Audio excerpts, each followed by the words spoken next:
ক্ষেপণাস্ত্র ও ড্রোন হামলায় মার্কিন বিমানবাহী রণতরী ইউএসএস আব্রাহাম লিঙ্কন ক্ষতিগ্রস্ত হয়েছে, এমনকি সেটিকে আঞ্চলিক জলসীমা ছেড়ে সরে যেতে বাধ্য করা হয়েছে। ইরানের ইসলামী বিপ্লবী গার্ড বাহিনীর নৌ ইউনিট এ দাবি করেছে। বৃহস্পতিবার প্রকাশিত এক বিবৃতিতে আইআরজিসি জানায়, উন্নত ক্ষেপণাস্ত্র ও ড্রোন ব্যবহার করে পরিচালিত এই অভিযানে ওমান সাগরে ইরানের সামুদ্রিক সীমান্ত থেকে প্রায় ৩৪০ কিলোমিটার দূরে অবস্থানরত ওই মার্কিন রণতরীকে লক্ষ্যবস্তু করা হয়।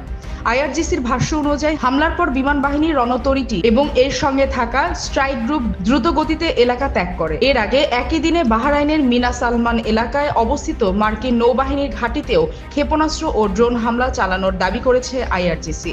ওই ঘাঁটিটি যুক্তরাষ্ট্রের পঞ্চম নৌবহরের একটি গুরুত্বপূর্ণ স্থাপনা।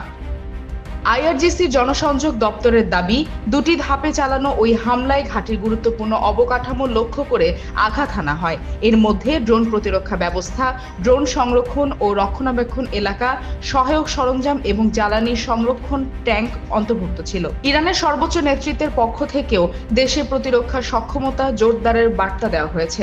নতুন নেতা মোজতবা খামেনি সাম্প্রতিক এক বার্তায় ইরানের প্রতিরক্ষাকে দৃঢ় ও প্রতিপক্ষের জন্য অনুতাপজনক বলে উল্লেখ করেন।